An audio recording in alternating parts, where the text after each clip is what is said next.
In this video, we will be discussing the structure of the cell membrane.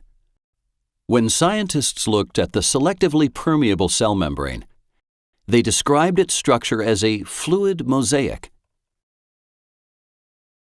You might know that a mosaic is a picture made up of little tiles. Like a mosaic, the cell membrane is made up of different parts as well. The cell membrane has two layers of phospholipids, referred to as a lipid bilayer. The lipid bilayer isn't rigid. The phospholipids in it have the ability to move in a flexible, wave-like motion.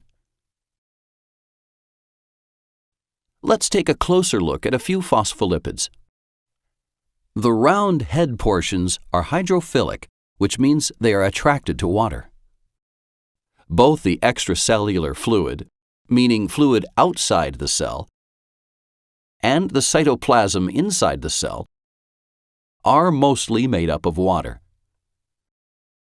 So, the hydrophilic phospholipid heads of the outer layer will be oriented toward the extracellular fluid, and the heads of the inner layer will be oriented toward the cytoplasm.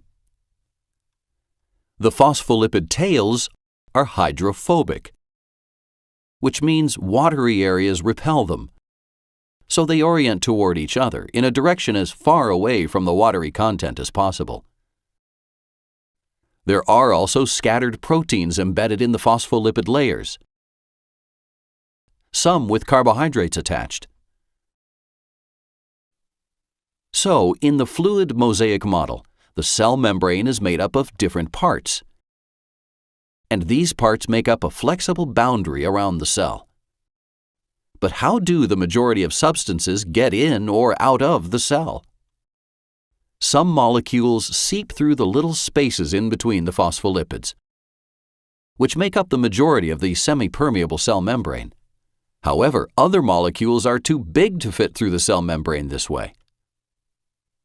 So, how do these larger molecules pass through the cell membrane? The molecules move through proteins embedded in the cell membrane, either from the extracellular area into the cell or from the intracellular area out of the cell. These substances will move through tunnels made up of these proteins. We'll explore how things move through the cell membrane in greater detail separately.